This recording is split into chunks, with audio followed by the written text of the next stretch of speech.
আসসালামু আলাইকুম, কি অবস্থা তোমাদের? তো মেডি ম্যাথ সিরিজের ফার্স্ট পেপার আমরা সবাই শেষ করে ফেলছি। তো আজকে থেকে আমরা শুরু করব ফিজিক্স সেকেন্ড পার্ট। ঠিক আছে, ফার্স্ট পেপার যেভাবে তোমরা দেখছো প্রত্যেকটা চ্যাপ্টার আমরা দিছি, সেকেন্ড পার্টও এইভাবে এরকমই করব আমরা। আর যেগুলো ছোট চ্যাপ্টার সেগুলো হয়তো দুইটা চ্যাপ্টার করে একসাথে দেব। বোঝা গেছে? তো আজকে থেকে আমাদের সেকেন্ড পার্ট শুরু হইলো। তো সেকেন্ড পার্টের ফার্স্ট চ্যাপ্টার কি আমাদের তাপগতিবিদ্যা না? চলো তাপগতিবিদ্যা দিয়ে সেকেন্ড পার্ট আমরা শুরু করি। তো তাপগতিবিদ্যার কি কি আছে দেখা যাক। প্রথম যে ম্যাথটা আছে দেখো কি বলছে, ক্লিনিক্যাল থার্মোমিটারে ক্লিনিক্যাল থার্মোমিটারে 95 ডিগ্রি ফারেনহাইট দাগ কাটা আছে, সেলসিয়াস স্কেলের মান কত? খুব সুন্দর একটা মান। এইটা কিসের বলো তো? ফারেনহাইট না? তাহলে আমার দরকার কি ফারেনহাইট, আর বের করতে বলছে কি সেলসিয়াস। সেলসিয়াস, তাহলে ফারেনহাইট আর সেলসিয়াসের মধ্যে সম্পর্ক জানলে কি আমি এটা করতে পারবো না? তো তোমাদের জানার জন্য আমি বলতেছি, পুরোটাই লিখে দিচ্ছি। c/5 আশা করি তোমরা জানো, f - 32/9 এটা ইকুয়ালস টু k - 273/5। ঠিক আছে, সেলসিয়াস, কেলভিন এবং ফারেনহাইটের মধ্যে সম্পর্ক। তো আমার এখানে জাস্ট লাগতেছে কি ফারেনহাইট আর সেলসিয়াস, তাই না? তাহলে ফারেনহাইট আর সেলসিয়াসের মধ্যে সম্পর্ক কেমন? c/5 f - 32 নিচে 9। ঠিক আছে, তোমার সি এর মান বের করতে হবে সেলসিয়াস স্কেলে, কারণ ফারেনহাইটে দেওয়া আছে কত 95 - 32 নিচে 9। ঠিক আছে, তো এটা বিয়োগ করে দেখো তো কত হয়। বিয়োগ করা শিখছো না ছোটবেলায়? তাহলে 5 থেকে 2 বাদ দিলে কত থাকে 3, 9 থেকে 3 বাদ দিলে থাকে 6, নিচে 7। তাহলে c/5 ইকুয়ালস টু থাকতেছে 63/9। তো 63/9 করলে কত হয়? 63 কে 9 দ্বারা ভাগ করলে হ্যাঁ এটা আসে কত 7। অতএব c ইকুয়ালস টু কত হবে? 5 দ্বারা গুণ করলে 5 × 7 = 35 ডিগ্রি সেলসিয়াস। বুঝতে পারছো? একদমই ইজি ম্যাথ ছিল, আর এইরকম ম্যাথগুলা আসার সম্ভাবনাই বেশি। ঠিক আছে, চলো সামনের দিকে যাই আমরা। এরপরে কি বলছে, ফারেনহাইট স্কেলে তাপমাত্রার পরিবর্তন 36 ডিগ্রি ফারেনহাইট হলে সেলসিয়াস স্কেলে তাপমাত্রার পরিবর্তন কত? তো ওইটার সাথে এই ম্যাথটার খুবই ক্ষুদ্র একটা পার্থক্য আছে, সেটা হচ্ছে ওইটাতে তোমার তাপমাত্রা দেওয়া ছিল ফারেনহাইটে, বের করতে বলছিল সেলসিয়াসে।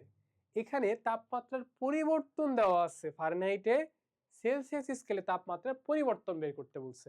তো পরিবর্তনের ক্ষেত্রে ফর্মুলাটা মনে রাখবা। পরিবর্তনের ক্ষেত্রে ফর্মুলাটা হচ্ছে delta c/5 equals to delta f/9 equals to delta k/5। ঠিক আছে, পরিবর্তনের ক্ষেত্রে কিন্তু তোমার এইটা ইউজ করতে হবে। তাহলে সেলসিয়াস আর ফারেনহাইটের পরিবর্তন যেহেতু বলছে 5 ডেল্টা f/9, তাই না? সেলসিয়াসে তাহলে পরিবর্তন কত হবে? Delta c equals to delta f এর মান কত বলো তো? 36 দেওয়া আছে, 9 × 5। তাহলে 36 কে 9 দ্বারা ভাগ করলে কত হয়? সবাই আমরা জানি এটা কত 4। তাহলে 4 দ্বারা 5 কে গুণ করলে কত হবে? 20 ডিগ্রি সেলসিয়াস। বোঝা গেছে? আগের ম্যাথ আর এটার মধ্যে কিন্তু ছোট্ট একটা পার্থক্য আছে, এক্সামে অবশ্যই তুমি মাথা ঠান্ডা করে এটা দেখবা। চলো সামনের দিকে যাই। স্বাভাবিক তাপমাত্রা ও চাপে 1 মোল আদর্শ গ্যাসের তাপমাত্রা 1 কেলভিন বাড়ালে যে কাজ সম্পন্ন করে তা হলো।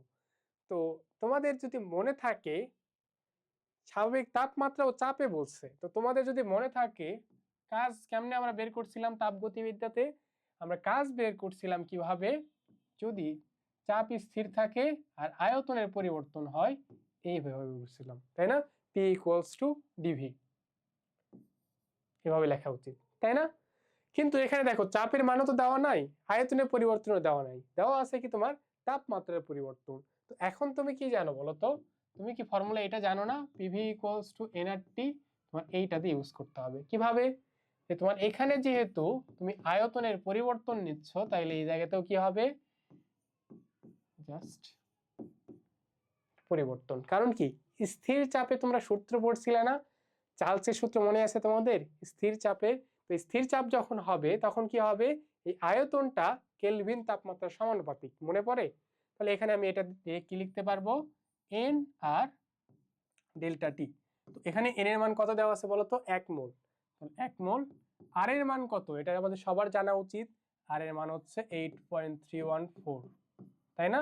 8.314 জুল পার মোল পার কেলভিন ইন্টু ডেল্টা টি। ডেল্টা টি মানে কি তাপমাত্রা পরিবর্তন, কত দেওয়া আছে? 1 কেলভিন। তাহলে এটা 1 বসাও, তাহলে কাজের মান কত আসতেছে? 8.314 এত জুল। ঠিক আছে, খুব ইজি ম্যাথ ছিল, জাস্ট তোমার এটা মনে রাখতে হবে। এরপরে দেখি, চলো সামনে কি আছে। কোনো ধ্রুব আয়তনে 300 জুল তাপ বর্জন করে অন্তঃস্থ শক্তির পরিবর্তন কত? এটা কোন জায়গা থেকে আসছে ম্যাথটা? এইটা আসছে তাপগতিবিদ্যার প্রথম সূত্র। কি ছিল? dq equals to du plus dw, তাই না? এটা ছিল আমাদের তাপগতিবিদ্যার প্রথম সূত্র। এখানে dqটা কি? dq হচ্ছে কতটুকু তাপ গ্রহণ করে বা বর্জন করে, du হচ্ছে অন্তঃস্থ শক্তির পরিবর্তন, dwটা হচ্ছে কাজ। তো একটু আগে তোমাদের আমি দেখালাম না dw ইকুয়ালস টু কি? pdv। তো এই ডিভিটা কি বলতো? ডিভি হচ্ছে আয়তনের পরিবর্তন। তো যদি আয়তনের কোনো পরিবর্তন না হয় তখন ডিভি কে কি বলবো আমি, বলো? এটা হয়ে যাবে জিরো। কেন জিরো? কারণ এখানে বলছে ধ্রুব আয়তনে, কোনো ব্যবস্থা ধ্রুব আয়তনে। ধ্রুব আয়তন মানে কি? আয়তন স্থির আছে, আয়তন ফিক্সড আছে। ফিক্সড যদি থাকে, আগে যা ছিল পরেও যদি তাই থাকে, তাহলে পরিবর্তন কত? পরিবর্তন হচ্ছে জিরো। তাহলে এই পার্টটাকে আমি বলতে পারবো না এই পার্টটা জিরো। তাহলে আমাদের হয়ে যাবে কি? dq equals to du। তাহলে dq এর মান কত দেওয়া আছে? 300। তাহলে du ইকুয়ালস টু হয়ে যাবে কত? 300 জুল। বুঝতে পারছো কথা? ক্লিয়ার হইছে? চলো সামনের দিকে যাই। কি আছে? হ্যাঁ, রেফ্রিজারেটরের ম্যাথ আছে। একটি রেফ্রিজারেটরের কার্যকৃত সহগ কে এর মান দেওয়া আছে 4.6। এটি ঠান্ডা প্রকোষ্ঠ হতে প্রতি চক্রে 250 জুল তাপ অপসারণ করে। প্রতি চক্রে রেফ্রিজারেটর চালানোর জন্য কি পরিমাণ কাজ সরবরাহ করতে হবে?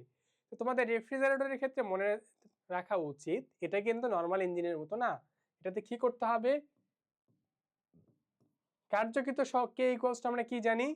যে প্রতি চক্রে কতটুকু তাপ সে বের করে দিচ্ছে, নিচে আমাদের কাজ কতটুকু হচ্ছে, সেটা হচ্ছে ডাব্লু, তাই না? মান বের করতে কিসের বলছে বলো তো? ডাব্লু এর মান বের করতে বলছে না? তাহলে ডাব্লু ইকুয়ালস টু তোমার কি করতে হবে?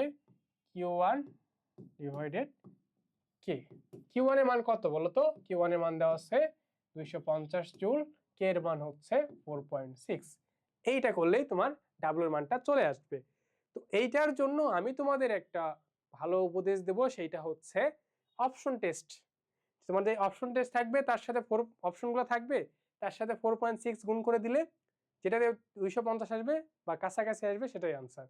কারণ দশমিক দিয়ে ভাগ করা একটু ঝামেলা। যদি আমি তোমাদের ভাগ করে দেখাবো, তাও তোমাদের বলে রাখলাম, যদি কারো এটা ভালো লাগে ওটা করতে পারো। আর যদি মনে করো ভাগ করে তুমি তাড়াতাড়ি করতে পারবা, যেটাতে তোমার সময় কম লাগবে তুমি সেটাই করবা। বুঝা গেছে? এটা যদি আমি ভাগ করতে চাই, তাহলে দেখো উপরে নিচে 10 দ্বারা গুণ করে দাও তো। কারণ কি দশমিক নিয়ে ঝামেলা না, এই জন্য আমি করতেছি কি, উপরে আর নিচে 10 দ্বারা আমি গুণ করে দিলাম। 10 দ্বারা গুণ করলে এমন আসবে? আসছে না? এখন ভাগ করো, দশমিক চলে গেছে, কারণ দশমিক থাকলেই ঝামেলা। এর ভেতরে কতবার যায়? 5 বার যায়। তো 5 বার যদি যায় কত হয়? 5 6 30 শূন্য, হাতে থাকে 3, 4 5 20, 3। এখান থেকে কত আসে? 20। এই জায়গা থেকে কত আসে বলো? একটা জিরো। এর ভেতরে কতবার চাই বলো তো? এর ভেতরে 4 বার যাচ্ছে, তাই না? মোটামুটি 4 বার, 4 বার না, বেসিক্যালি 3 বার যাচ্ছে। 3 বার গেলে কত থাকে? 3 6 18, 8, হাতে থাকে 1, 3 4 12 আর 1 13। ঠিক আছে? ঠিক আছে? এটা না, কতবার যাবে? 4 বার। এই যে দেখো আমি ভুল করছিলাম, কিন্তু বুঝতে পারছি যে এটা ভুল হয়েছে। কিভাবে? যে তোমার এই মানটা যেখানে আসবে এটা কি কাছাকাছি থাকতে হবে না? ছোটবেলায় পড়ছো তোমরা। 4 বার যদি হয় তাহলে কত হয়? 4 6 24 4, হাতে থাকে কত? 2, 4 4 16 আর 2 18। তাহলে কত আসতেছে? এখান থেকে আসতেছে 16। তো মোটামুটি তোমার আনসার হবে 54 আশেপাশে। এরপরে আবার দশমিক টশমিক নিয়ে মোটামুটি মান চলে আসবে। তো এই জন্য তোমাদের বললাম এত বড় করার চেয়ে তোমার অপশন টেস্ট করলে তারা তুমি বের করতে পারবে। বোঝা গেছে? চলো সামনের দিকে যাই, দেখি আর কি আছে। একটি কার্নো ইঞ্জিনের কর্মদক্ষতা 60%। যদি তাপ উৎসের তাপমাত্রা 450 কেলভিন হয়, তাপ গ্রাহকের তাপমাত্রা কত? এটা একদম স্ট্রেট একটা ম্যাথ। কেমন ম্যাথ? আমরা এটা ইকুয়ালস টু কি জানি? এটা equals to 1 minus T2 by T1 into 100%, তাই না? ইন্টু এটা 100%। এখন তাইলে কি কি মান দেওয়া আছে তোমার? দক্ষতাটা দেওয়া আছে কত? কর্মদক্ষতা 60%, তুমি 60% বসাও। 1 মাইনাস টি, এই টি টুটা কি? টি টু হচ্ছে তাপ গ্রাহকের তাপমাত্রা, টি ওয়ান হচ্ছে তাপ উৎসের তাপমাত্রা। তোমার তাপ উৎসের তাপমাত্রা দেওয়া আছে, তাপ গ্রাহকের তাপমাত্রাটা বের করতে হবে। তাহলে তুমি বসাও, টি টুটা তোমার বের করতে হবে, টি ওয়ান দেওয়া আছে 450 ইন্টু 100%। 100%টাকে এই পাশে নিয়ে আসো, তাহলে কত থাকে? 60/100 equals to 1 minus T two by 450। দেখো এটা কত আসে? এটা কি 0.6 আসে না? 60 কে 100 দ্বারা ভাগ করলে, আর 1 মাইনাস টি টু বাই 450। তাহলে এটাকে এই পাশে নিয়ে আসো, টি টু বাই 450, তাহলে 1 মাইনাস 0.6। 1 মাইনাস 0.6 হলে কত? 1 থেকে 0.6 চলে গেলে কত থাকে? 0.4 থাকে, তাই না?